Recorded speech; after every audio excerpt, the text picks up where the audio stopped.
दर्शकों नमस्कार, मैं हूं आपके साथ मीनल और आप देख रहे हैं एमएनएस न्यूज टीवी। आपका बहुत बहुत स्वागत है प्राइम टाइम में। और अब आगे बढ़ते हैं और डालते हैं नजर आज की मुख्य सुर्खियों पर। जम्मू महिलाओं की सुरक्षा और सशक्तिकरण की दिशा में राष्ट्रीय सेवा समिति का सशक्त कदम। कांग्रेस झूठ की फैक्ट्री है, देश से माफी मांगे बीजेपी प्रवक्ता शहजाद पूनावाला। विदेश नीति में विफल रहे पीएम मोदी, पाकिस्तान की कूटनीतिक बेहतर उदित राज का बयान। और अब खबरें विस्तार के साथ। जम्मू में महिलाओं की सुरक्षा और सशक्तिकरण की दिशा में राष्ट्रीय सेवा समिति का सशक्त कदम। महिलाओं की सुरक्षा और आत्मनिर्भरता को बढ़ावा देने के उद्देश्य से राष्ट्रीय सेवा समिति ने जम्मू में 15 दिवसीय आत्मरक्षा परीक्षण शिविर का आयोजन किया। इस परीक्षण शिविर में युवा लड़कियों को मार्शल आर्ट, लाठी चलाना तथा बुनियादी हथियार रक्षा तकनीकों की शिक्षा दी जा रही है। प्रशिक्षण के दौरान उन्हें आत्मविश्वास के साथ विपरीत परिस्थितियों का सामना करने के लिए शारीरिक और मानसिक रूप से तैयार किया जा रहा है। शिविर में भाग ले रही छात्राओं ने इस पहल की सराहना करते हुए कहा कि ये प्रशिक्षण न केवल उन्हें आत्मरक्षा की तकनीकें सिखा रहा है बल्कि उनके आत्मबल को भी बढ़ा रहा है। मैं तो बोल रहा हूँ, आप लोगों को क्या बोलना है? क्या बोलना है?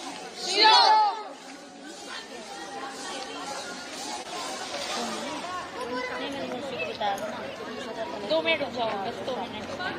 शिरोवार क्रमशः 1, 2, 3। शिरोवार क्रमशः 1, शिरोवार क्रमशः 1, 2, शिरो बैंड हुई है 3। अब वो शिरोवार ऐसे करेंगे डायरेक्ट। शिरोवार गुरु, शिरोवार गुरु, आपको शिरो बोल के वार शिरो शिरोवार गुरु, सिर्फ शिरो बोल।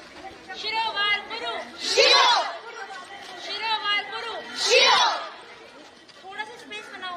1, 2, 2, 3। 3। कुंभवार क्रमशः 1, कुंभवार क्रमशः 1, 2, 2, 3। 3। 1, 2, 3, 4, 5। सीधे सीधे खड़े रहना। अंतर लो, और मैं बोल अंतर लो, एक हाथ का अंतर लो सभी। पीछे दुर्गा तो जो त्रिपिल के पास जाओ, जो पीछे। सारे सामने देखेंगे, ठीक है? सब लोग सामने देखो, सब लोग सामने देखो। और मैं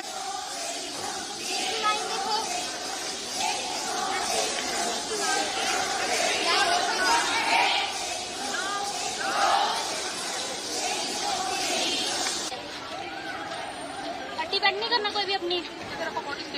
और मम्मी बोला ना, हाथ में ये क्या हो रहा है? कुछ नहीं हो रहा है। क्या हो रहा है?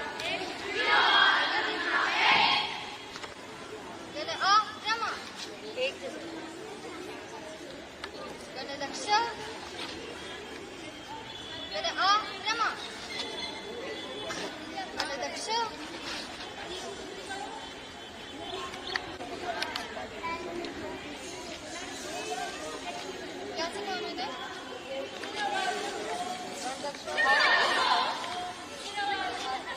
मैं बोलूंगी, इसके बाद आप देख देख के 1, 2, दक्षिण अफ्रीका 1, पीछे 2, दक्षिण अफ्रीका 1, 2। और अब अगली खबर। कांग्रेस झूठ की फैक्ट्री है, देश से माफी मांगे बीजेपी प्रवक्ता शहजाद पूनावाला का बयान। भारतीय जनता पार्टी के राष्ट्रीय प्रवक्ता शहजाद पूनावाला ने कांग्रेस पर तीखा हमला बोलते हुए कहा कि कांग्रेस झूठ की फैक्ट्री बन चुकी है और अब उसका सच सामने आ रहा है। पूनावाला ने कहा, कांग्रेस ये दावा कर रही थी कि पाकिस्तान के साथ संघर्ष विराम ट्रंप की मध्यस्थता से हुआ है, लेकिन प्रधानमंत्री नरेंद्र मोदी ने डोनाल्ड ट्रंप से स्पष्ट रूप से कहा कि किसी तीसरे देश ने कोई मध्यस्थता नहीं की थी। पाकिस्तान के डीजीएमओ ने भारत के डीजीएमओ को कॉल किया था। ऑपरेशन सिंदूर अभी भी जारी है। कांग्रेस पार्टी फेक न्यूज की फैक्ट्री है, झूठ की जननी है और उसके तमाम झूठों का जो मोदी विरोध में उतरते उतरते भारत विरोधी झूठ थे, पाकिस्तान परस्ती वाले झूठ थे, उनका आज पर्दाफाश हो चुका है, वो ध्वस्त हो चुके हैं। कांग्रेस लगातार कह रही थी कि ट्रंप ने मध्यस्थता की, ट्रंप ने सीज फायर करवाया। आज प्रधानमंत्री नरेंद्र मोदी जी ने साफ साफ डोनाल्ड ट्रंप जी से कह दिया कि कोई मध्यस्थता, कोई इंटरवेंशन, कोई हस्तक्षेप किसी तीसरे देश ने नहीं किया, बल्कि पाकिस्तान के डीजीएमओ ने भारत के डीजीएमओ को कॉल किया जब उसको मुंह तोड़ जवाब और कार्रवाई का सामना करना पड़ा।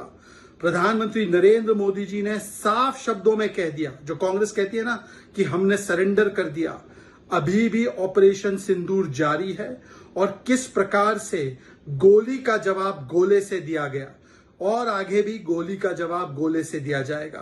किस प्रकार से एक्ट ऑफ टेरर अब प्रॉक्सी वॉर नहीं, एक्ट ऑफ वॉर की तरह ही उसको ट्रीट किया जाएगा और किस तरह आतंकी बेसिस और उसके बाद मिलिट्री बेसिस पाकिस्तान के ध्वस्त किए गए, ये भी साफ साफ कह दिया गया। और कांग्रेस कह रही थी कि ट्रंप साहब ने ट्रेड इस्तेमाल करते हुए दोनों देशों के बीच में सीज फायर करवाया।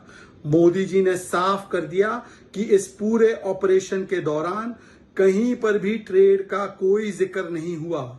इसका मतलब कांग्रेस पार्टी लगातार भारत की सेना के पराक्रम को, भारत की कूटनीतिक पराक्रम को नीचा करवाने के लिए, पाकिस्तान के नैरेटिव को मजबूत करने के लिए और भारत की सेना के मनोबल को तोड़ने के लिए झूठ का इस्तेमाल कर रही थी। ये वही पार्टी है जो कह रही थी G7 में इनवाइट नहीं आया। ये वही पार्टी है जो ऑपरेशन सिंदूर के वीडियो प्रूफ आने के बाद भी कह रही थी छुटपुट है, सरेंडर हो गया, फेलियर था, शो ऑफ था। ये वही पार्टी है जो उनके ही नेता शशि थरूर, सलमान खुर्शीद और मनीष तिवारी के कहने के बाद भी कह रहे थे कि ट्रंप ने मध्यस्थता करवाई, ट्रेड से मध्यस्थता करवाई और हमने सरेंडर कर दिया, सीज फायर कर दिया। कांग्रेस पार्टी आज INC नहीं बल्कि PNC, पाकिस्तानी नेशनल कांग्रेस की तरह बोल रही है और Rahul Gandhi LOP, leader of opposition नहीं, लीडर ऑफ पाकिस्तानी प्रोपेगेंडा की तरह बोलते हैं। आज कांग्रेस पार्टी को न केवल हमारी सेना से, न केवल हमारे सांसदों से जिनको उनकी तुलना आतंकियों से की, उनको देश से माफी मांगनी चाहिए कि बार बार सेना का अपमान, पाकिस्तान का गुणगान, यही बन चुकी है कांग्रेस पार्टी की पहचान। आज कांग्रेस के सारे झूठ उजागर हो चुके हैं और कैसे वो विदेश नीति पर भी राजनीति करती है, ये सामने आ चुका है। और अब अगली खबर, विदेश नीति में विफल रहे पीएम मोदी, पाकिस्तान की कूटनीति बेहतर, उदित राज ने ऐसा कहा। कांग्रेस नेता उदित राज ने प्रधानमंत्री नरेंद्र मोदी के विदेश नीति पर सवाल उठाते हुए कहा कि मोदी सरकार केवल छवि निर्माण और चुनावी लाभ के लिए काम कर रही है, जिससे भारत की कूटनीतिक स्थिति कमजोर हुई है। उन्होंने आगे कहा, पीएम मोदी हमेशा छवि निर्माण और चुनाव पर ध्यान केंद्रित करते हैं, इसी वजह से हमारी विदेश नीति विफल रही है। अच्छा हुआ कि ट्रंप वहां से चले गए, वरना वो मोदी जी का अपमान कर सकते थे। पाकिस्तान की कूटनीति भारत से कई बेहतर दिखाई दे रही है। गौरतलब है कि अमेरिकी राष्ट्रपति डोनाल्ड ट्रंप व्हाइट हाउस में पाकिस्तान के सेना प्रमुख असीम मुनीर से मुलाकात करने जा रहे हैं, जिसे लेकर भारत में राजनीतिक प्रतिक्रियाएं तेज हो चुकी है। पाकिस्तान के आर्मी चीफ आसिम मुनीर जो है वो आज यूएस विजिट कर रहे हैं, उनको यूएस लंच के लिए होस्ट कर रहा है। कांग्रेस इस पे लगातार हमलावर हो रही है। पीएम मोदी और जयशंकर जी दोनों ही इस पर चुप हैं। देखिए, ऐसा है कि अभी जो पीएम मोदी जी को G7 में इनवाइट किया गया था, वो वेटिंग लिस्ट में पहले डाला था और लास्ट में इनवाइट किया था। और जो फोटोग्राफ आए हैं उसमें मोदी जी नहीं है, कोई बड़ा सवाल नहीं। सबसे बड़ा सवाल यह है, जब फोटोग्राफ आता था तो यहाँ पर मीडिया से लेकर के भारतीय जनता पार्टी के लोग कहते थे मोदी जी का डंका बज रहा है। अब तो बैंड बज गया। तो एक तो वेटिंग में थे, इनको जाना नहीं चाहिए था और खुद ही कहते थे भक्त लोग, भारतीय जनता पार्टी के सपोर्टर, कि मोदी जी को इनविटेशन आएगा तो जाएंगे भी नहीं। लगातार भारत की छवि गिरती जा रही है। मोदी जी फॉरेन पॉलिसी के लिए, डिप्लोमेसी के लिए नहीं जाते, यहाँ की मीडिया लेके जा कर के और भारतीयों से मिलना, और हमेशा उनका ध्यान रहता है अपनी इमेज बिल्डिंग का और चुनाव का। इसके वजह से हमारी फॉरेन पॉलिसी फेल हो गई। दुनिया का कोई देश हमारे साथ नहीं है। सीज फायर ट्रंप ने कराया 13 बार कहा, एक बार जुबान नहीं खुली। और शुक्र करें कि ट्रंप निकल आए हैं, नहीं ट्रंप इनके मुंह पर कहते और फिर एक बार इनकी बेइज्जती करते और ये बोलते ना जिस तरह से अमेरिका में जब मोदी जी गए थे और मुंह पर कहा था कि ये जो ब्रिक्स के लोग हैं ये चोर हैं, कांप रहे हैं, और ब्रिक्स के लीडर थे मोदी जी, कुछ बोल नहीं पाए। तो भारत का अपमान बहुत हो रहा दुनिया में। ये मोदी जी के चक्कर में भारत का अपमान इतना अधिक हो रहा है, हमारा पासपोर्ट की ताकत खत्म हो चुकी है। इंडियन स्टूडेंट को किस तरह से हैंडकप करके भेजा जा रहा है, 600 लोगों को, भारतीयों को जंजीर और हथकड़ी लगा करके अमेरिका ने यहाँ पर भेजा। तो उसके तुलना में पाकिस्तान की जो इमेज है या उसका डिप्लोमेसी है बहुत आगे हो गई है, हमारे लिए शर्मिंदगी की बात है। और अब बढ़ते अगली खबर की ओर। पणजी गोवा में क्रांति दिवस समारोह में शामिल हुए मुख्यमंत्री डॉक्टर प्रमोद सावंत। गोवा के मुख्यमंत्री डॉक्टर प्रमोद सावंत ने गृह विभाग गोवा सरकार द्वारा आयोजित गोवा क्रांति दिवस समारोह में भाग लिया। यह आयोजन गोवा की स्वतंत्रता संग्राम और क्रांति सेनानियों को श्रद्धांजलि अर्पित करने के उद्देश्य से आयोजित किया गया था। समारोह में मुख्यमंत्री ने स्वतंत्रता सेनानियों के योगदान को याद करते हुए कहा कि उनकी कुर्बानियों के कारण ही गोवा एक स्वतंत्र और समृद्ध राज्य के रूप में आगे बढ़ा है।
और अब बढ़ते अगली खबर की ओर। ऑपरेशन सिंदूर को लेकर पीएम मोदी और राष्ट्रपति ट्रंप के बीच हुई टेलीफोन पर बातचीत, विदेश सचिव विक्रम मिस्त्री ने दी जानकारी। विदेश सचिव विक्रम मिस्त्री ने प्रधानमंत्री नरेंद्र मोदी और अमेरिका के राष्ट्रपति डोनाल्ड ट्रंप के बीच हुई टेलीफोनिक बातचीत की विस्तृत जानकारी साझा की है। ये बातचीत G7 शिखर सम्मेलन से इतर होने वाली प्रस्तावित बैठक के स्थान पर हुई, जो राष्ट्रपति ट्रंप के अमेरिका लौटने के कारण नहीं हो सकी। विदेश सचिव ने बताया कि राष्ट्रपति ट्रंप के अनुरोध पर दोनों नेताओं के बीच फोन पर बातचीत हुई। इस दौरान पीएम मोदी ने स्पष्ट रूप से बताया कि ऑपरेशन सिंदूर के घटनाक्रम के दौरान भारत और अमेरिका के बीच न तो किसी व्यापार समझौते पर बातचीत हुई है और न ही अमेरिका द्वारा भारत और पाकिस्तान के बीच किसी प्रकार की मध्यस्थता की बात हुई। राष्ट्रपति ट्रंप ने प्रधानमंत्री मोदी से पूछा कि क्या वे कनाडा से वापसी में अमेरिका रुक कर जा सकते हैं। पूर्व निर्धारित कार्यक्रमों के कारण प्रधानमंत्री मोदी ने अपनी असमर्थता व्यक्त की। दोनों लीडर्स ने तब तय किया कि वे निकट भविष्य में मिलने का प्रयास करेंगे। राष्ट्रपति ट्रंप और प्रधानमंत्री मोदी ने इजरायल ईरान के बीच चल रहे संघर्ष पर भी चर्चा की। रूस यूक्रेन कॉन्फ्लिक्ट पर दोनों ने सहमति जताई कि जल्द से जल्द शांति के लिए दोनों पक्षों में सीधी बातचीत आवश्यक है और इसके लिए प्रयास करते रहना चाहिए। क्वाड की अगली बैठक के लिए प्रधानमंत्री मोदी ने राष्ट्रपति ट्रंप को भारत यात्रा का निमंत्रण दिया। राष्ट्रपति ट्रंप ने निमंत्रण स्वीकार करते हुए कहा कि वे भारत आने के लिए उत्सुक हैं। प्रधानमंत्री मोदी और राष्ट्रपति ट्रंप की मुलाकात G7 समिट की साइडलाइंस पर होनी तय थी। राष्ट्रपति ट्रंप को जल्दी वापस अमेरिका लौटना पड़ा, जिसके कारण ये मुलाकात नहीं हो पाई। इसके बाद राष्ट्रपति ट्रंप के आग्रह पर आज दोनों लीडर्स की फोन पर बात हुई। बातचीत लगभग 35 मिनट चली। 22 अप्रैल को पहलगाम आतंकी हमले के बाद राष्ट्रपति ट्रंप ने फोन पर प्रधानमंत्री मोदी को शोक संवेदना प्रकट की थी और आतंक के खिलाफ समर्थन व्यक्त किया था। उसके बाद दोनों लीडर्स की ये पहली बातचीत थी। इसलिए प्रधानमंत्री मोदी ने राष्ट्रपति ट्रंप से ऑपरेशन सिंदूर के बारे में विस्तार से बात की। प्रधानमंत्री मोदी ने राष्ट्रपति ट्रंप को स्पष्ट रूप से कहा कि 22 अप्रैल के बाद भारत ने आतंकवाद के खिलाफ कार्रवाई करने का अपना दृढ़ संकल्प पूरी दुनिया को बता दिया था। प्रधानमंत्री मोदी ने कहा कि 6-7 मई की रात को भारत ने पाकिस्तान और पाकिस्तान ऑक्यूपाइड कश्मीर में सिर्फ आतंकी ठिकानों को ही निशाना बनाया था। भारत के एक्शन बहुत ही मेजर्ड, प्रिसाइज और नॉन एस्केलेटरी थे। साथ ही भारत ने यह भी स्पष्ट कर दिया था कि पाकिस्तान की गोली का जवाब भारत गोले से देगा। 9 मई की रात को उपराष्ट्रपति वांस ने प्रधानमंत्री मोदी को फोन किया था। उपराष्ट्रपति वांस ने कहा था कि पाकिस्तान भारत पर बड़ा हमला कर सकता है। प्रधानमंत्री मोदी ने उन्हें साफ शब्दों में बताया था कि यदि ऐसा होता है तो भारत पाकिस्तान को उससे भी बड़ा जवाब देगा। 9-10 मई की रात को पाकिस्तान के हमले का भारत ने बहुत सशक्त जवाब दिया और पाकिस्तान की सेना को बहुत नुकसान पहुंचाया। उसके मिलिट्री एयर बेसिस को इनऑपरेबल बना दिया।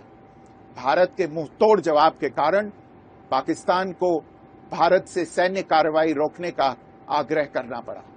प्रधानमंत्री मोदी ने राष्ट्रपति ट्रंप को स्पष्ट रूप से कहा कि इस पूरे घटनाक्रम के दौरान कभी भी किसी भी स्तर पर भारत अमेरिका ट्रेड डील या अमेरिका द्वारा भारत और पाकिस्तान के बीच मध्यस्थता जैसे विषयों पर बात नहीं हुई थी। सैन्य कार्रवाई रोकने की बात सीधे भारत और पाकिस्तान के बीच दोनों सेनाओं की एग्जिस्टिंग चैनल्स के माध्यम से हुई थी और पाकिस्तान के ही आग्रह पर हुई थी। प्रधानमंत्री मोदी ने जोर देकर कहा कि भारत ने न तो कभी मध्यस्थता स्वीकार की थी, न करता है और न ही कभी करेगा। इस विषय पर भारत में पूर्ण रूप से राजनीतिक एकमत है। राष्ट्रपति ट्रंप ने प्रधानमंत्री द्वारा विस्तार में बताई गई बातों को समझा और आतंकवाद के खिलाफ भारत की लड़ाई के प्रति समर्थन व्यक्त किया। प्रधानमंत्री मोदी ने यह भी कहा कि भारत अब आतंकवाद को प्रॉक्सी वॉर नहीं, युद्ध के रूप में ही देखता है और भारत का ऑपरेशन सिंदूर अभी भी जारी है। राष्ट्रपति ट्रंप ने प्रधानमंत्री मोदी से पूछा कि क्या वे कनाडा से वापसी में अमेरिका रुक कर जा सकते हैं। पूर्व निर्धारित कार्यक्रमों के कारण प्रधानमंत्री मोदी ने अपनी असमर्थता व्यक्त की। दोनों लीडर्स ने तब तय किया कि वे निकट भविष्य में मिलने का प्रयास करेंगे। राष्ट्रपति ट्रंप और प्रधानमंत्री मोदी ने इजरायल ईरान के बीच चल रहे संघर्ष पर भी चर्चा की। रूस यूक्रेन कॉन्फ्लिक्ट पर दोनों ने सहमति जताई कि जल्द से जल्द शांति के लिए दोनों पक्षों में सीधी बातचीत आवश्यक है और इसके लिए प्रयास करते रहना चाहिए। इंडो पैसिफिक क्षेत्र के संबंध में दोनों नेताओं ने अपने परिप्रेक्ष्य साझा किए और इस क्षेत्र में क्वाड की अहम भूमिका के प्रति समर्थन जताया। क्वाड की अगली बैठक के लिए प्रधानमंत्री मोदी ने राष्ट्रपति ट्रंप को भारत यात्रा का निमंत्रण दिया। राष्ट्रपति ट्रंप ने निमंत्रण स्वीकार करते हुए कहा कि वे भारत आने के लिए उत्सुक हैं। और अब बढ़ते अगली खबर की ओर। उत्तर प्रदेश में आगरा में सहदरा फ्लाईओवर से पिकअप वाहन गिरा, 4 की मौत और 1 गंभीर रूप से घायल हो गया है। उत्तर प्रदेश के आगरा जिले में सुबह एक दर्दनाक हादसे में 4 लोगों की मौत हो गई और 1 व्यक्ति गंभीर रूप से घायल हो गया। यह हादसा उस समय हुआ जब एक पिकअप वाहन जो आम लेकर जा रही थी सहदरा फ्लाईओवर से अनियंत्रित होकर नीचे गिर गई। ये दुर्घटना आगरा थाना क्षेत्र में उस समय घटी जब फ्लाईओवर के नीचे कुछ लोग सुबह की सैर पर निकले थे। वाहन के अचानक गिरने से नीचे चल रहे लोगों पर सीधा प्रहार हुआ, जिससे 4 लोगों की मौके पर ही मौत हो गई, जबकि एक अन्य को गंभीर हालत में अस्पताल में भर्ती कराया गया है।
एम्बुलेंस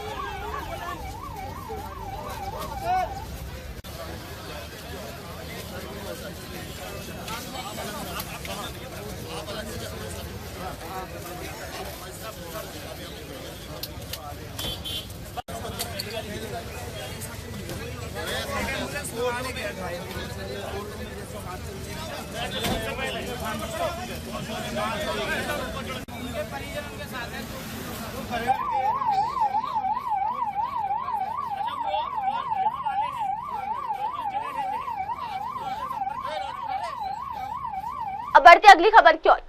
भद्रवाह जम्मू कश्मीर में सेना भर्ती से पहले निःशुल्क प्रशिक्षण शिविर में जुटे युवा बोले बचपन से ही देश सेवा का सपना। जम्मू कश्मीर के भद्रवाह क्षेत्र में भारतीय सेना द्वारा आयोजित एक निःशुल्क प्रशिक्षण शिविर में स्थानीय युवाओं ने बड़ी संख्या में भाग लिया है। वो प्रशिक्षण दौड़, पुल अप्स और पुशअप्स जैसी शारीरिक क्षमताओं को निखारने के उद्देश्य से आयोजित किया गया है। एक युवा प्रतिभागी ने बताया कि 203 दिन पहले हमें बताया गया था कि सेना यह निःशुल्क प्रशिक्षण से जुड़ी रैली आयोजित कर रही है। हम यहाँ दौड़, पुल अप्स और पुशअप्स के प्रशिक्षण के लिए आए हैं। अगर हम ये सब अपने घर पर अकेले करें तो शायद हम उतना अच्छा प्रदर्शन नहीं कर पाएंगे। सेना को इस बारे में हमसे ज्यादा अनुभव है, इसलिए हम यहाँ आए हैं। तो आज हम यहाँ सब सारना कैंप आए हुए हैं। जैसे कि 2 दिन पहले हमें बताया गया कि आर्मी वालों ने यहाँ पे एक रैली निकाली हुई है फ्री ट्रेनिंग के रिलेटेड, जिसमें हमें फ्री ट्रेन किया जाएगा यहाँ पे कैसे रनिंग करनी है, कैसे यहाँ पे पुलअप्स पुशअप चिनअप, तो उसके रिलेटेड हमें यहाँ बुलाया गया है। क्योंकि हम देखा जाए तो अगर हम खुद से घर में प्रैक्टिस करेंगे तो सर मुझे नहीं लगता कि हम उतना बेटर परफॉर्म कर पाएंगे जितना कि आर्मी वाले हम खुद करेंगे, हमें खुद करेंगे। क्योंकि देखा जाए उन्हें हमसे ज़्यादा पता है कि क्या कैसे करना है। तो बस इसी वजह से आज हम यहाँ पे आए हुए हैं। और एक है कि बचपन से भी शौक़ है आर्मी में जाने का, क्योंकि जो मेरे ग्रैंडफादर थे उन्होंने कारगिल की जो वॉर है उनमें पार्टिसिपेट किया था। तो बस बचपन से ही सुनता आ रहा हूँ, तो बचपन से ही फिर शौक़ बन गया धीरे धीरे आर्मी में जाने का। तो बस फिर सोचा कि आर्मी में जाएं। कभी ऐसी अपॉर्चुनिटी मिली नहीं, पहले भी हमने 1-2 बार मैं ट्राई किया, बट खुद से मैं वही कह रहा हूँ ना कि खुद से नहीं हो पाता। जब तक आपको अच्छे से मतलब आपको रूट नहीं ना पता, कोई आपको लेने वाला नहीं है साथ कि चलो हाथ पकड़ के हम आपको इस रूट पे चला के ले, कि जहाँ पे आपको पता चले कि आपको बच्चा ये करना है, तो वो चीज़ थी नहीं। और लेकिन देखो जब आज आर्मी वाले हमें खुद कर रहे हैं, ट्रेन करने वाले हैं। आज फर्स्ट डे था जहाँ आज हमारे डॉक्यूमेंटेशन हुई, हमारी चेस्ट, हमारी हाइट, हमारा वेट यहाँ पे चेक हुआ आज। तो बस तो कितना बेनिफिट जो रैली निकालेगी, रिक्रूटमेंट रैली ट्रेन करने के लिए रैली निकालेगी, तो कितना बेनिफिट होगा आपको? सर हमें तो बेनिफिट ही बेनिफिट है। हम सब बच्चों को बेनिफिट, जो दूर दराज के जो लड़के हैं वो बेचारे आ नहीं सकते, उनके लिए फ्री में ट्रेनिंग दी जा रही है सर। क्योंकि मुझे खुद पता है निचले जो स्टेट्स हैं उनमें कम से कम 15 अबव फीस दी जाती है खुद को ट्रेन करने के लिए। और यहाँ पे तो हमें कितनी बड़ी अपॉर्चुनिटी मिली है, जो आर्मी वाले हमें खुद फ्री ट्रेन करने आए हैं। क्या कुछ कहना चाहिए सर? Thank you. सबसे पहले तो हम सब की तरफ से बहुत बहुत थैंक यू आर्मी वालों के, जिन्होंने हमारे लिए इतना सोचा, जो हमारे फ्यूचर के बारे में सोच रहे हैं, उन सबको थैंक यू। और अब अगली खबर। अंतर्राष्ट्रीय योग दिवस की तैयारियों में जुटा गाजीपुर। 15 जून से योग सप्ताह की शुरुआत। उत्तर प्रदेश के गाजीपुर जिले में 21 जून को मनाए जाने वाले अंतर्राष्ट्रीय योग दिवस की तैयारियां जोरों शोरों पर है। इसी कड़ी में 15 जून से योग सप्ताह की शुरुआत की गई है, जिसके तहत विभिन्न स्थानों पर योग सत्रों का आयोजन किया जा रहा है। इन सत्रों में प्रशिक्षित योग गुरुओं द्वारा पुलिस कर्मियों के योग अभ्यास कराया जा रहा है, जिससे उन्हें शारीरिक व मानसिक लाभ मिल रहा है। योग सत्रों का उद्देश्य न केवल स्वास्थ्य समस्याओं को दूर करना है, बल्कि ये भी जागरूक कराना है कि योग को नियमित जीवन में शामिल कर किस प्रकार प्राकृतिक रूप से उपचार पाया जा सकता है। जिला प्रशासन और पुलिस विभाग के सहयोग से चल रहे इस अभियान को स्थानीय लोगों और अधिकारियों का भी भरपूर समर्थन मिल रहा है।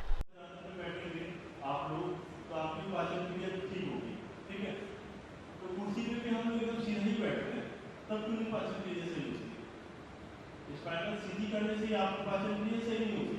पाचन क्रिया तब सही होगी जब हम वज्रासन में बैठेंगे, यहाँ पे साइटिका नर्व होती है, ये नर्व हो जाती है और ब्लड सर्कुलेशन में आपको स्थिर नहीं होता, तो ऊपरी के फ्लो में ब्लड का सर्कुलेशन रहता है, तब ये पाचन क्रिया का आपकी तीव्रता लाता है। ठीक है। और दूसरा, रात को जब भोजन करते हैं तो उसके बाद मुंह धोने के बाद आपको जब सोएंगे तो जब सुबह मॉर्निंग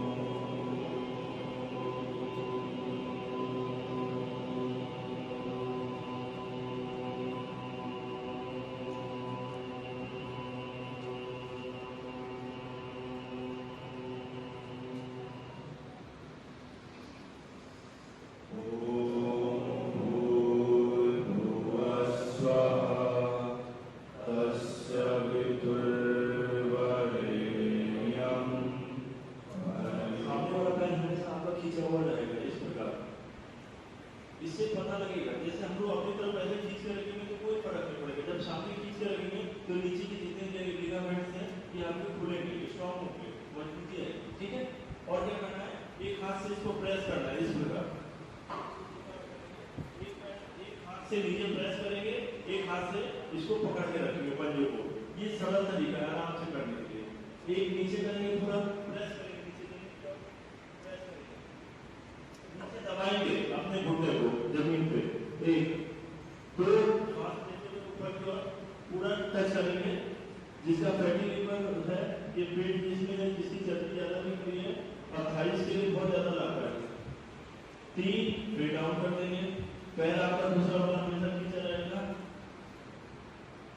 4 अपनी तरफ पूरा खींचेंगे। 5 फिर दूसरे पैर से करेंगे।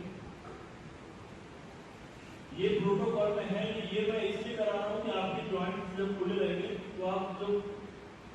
आसन करेंगे तो उसमें आपको बहुत सरलता महसूस होगी। ठीक है, एक डाउन करेंगे, हाथ नीचे पूरा प्रेस करेंगे। ये जो श्वास की दिक्कत होती है उसके लिए बहुत मजबूत बनाता है। श्वास प्रश्वास की आपकी जो गति होती है वो एकदम सामान्य होती है। श्वास से भी संबंधित है, ये पेट से भी संबंधित है। जिसके फैट ज्यादा है पेट में उसके लिए भी लाभकारी और कमाने के लिए। ठीक है, और दूसरा आसन क्या करेंगे हम लोग, इसी हाथ को जांघ के नीचे ले जाएंगे। ठीक है, पंजे को पीछे खींच के रखेंगे। अब करेंगे हम लोग सरल आसन। सरल आसन बोलते हैं टिक्के को, जैसे सीधा बोलता है उसी प्रकार हमारा पैर होगा। हम लोग एक एक पैर में करेंगे, घुटने को जमीन पर रखेंगे, पैरों को पूरा पीछे की ओर खींच के रखेंगे। पहले केवल बाएं पैर को उठाएंगे, ऊपर करेंगे, केवल घुटना फोल्ड होगा, केवल बाएं पैर को ऊपर उठाएंगे, घुटना फोल्ड नहीं होगा, केवल पैर को। और अब अगली खबर, बहेड़ी में पुलिस और बदमाशों के बीच मुठभेड़, एक बदमाश घायल और 2 गिरफ्तार। बहेड़ी क्षेत्र के बसंत नगर के पास देर रात पुलिस और बदमाशों के बीच मुठभेड़ हुई, जिसमें एक बदमाश घायल हो गया, जबकि 2 अन्य को पुलिस ने गिरफ्तार कर लिया है। सर्किल ऑफिसर यानी कि सीओ बहेड़ी अरुण कुमार सिंह ने बताया कि 17 से 18 जून की दरमियानी रात करीब 1 बजे देवरनिया पुलिस द्वारा बसंत नगर के पास चेकिंग के दौरान 3 संदिग्धों को रोका गया। जब उन्हें रोका गया तो उन्हें पुलिस टीम पर फायरिंग शुरू कर दी गई। जवाबी कार्रवाई में पुलिस ने भी गोली चलाई, जिसमें एक बदमाश घायल हो गया। आज दिनांक 17/18 जून की रात्रि में करीब 1 बजे थाना देवरिया पुलिस द्वारा रिक्शा चौकी के बसंत नगर पुलिया के पास चेकिंग के दौरान 3 बदमाशों को जब रोका और टोका गया तो उनके द्वारा पुलिस पार्टी पर फायरिंग की गई।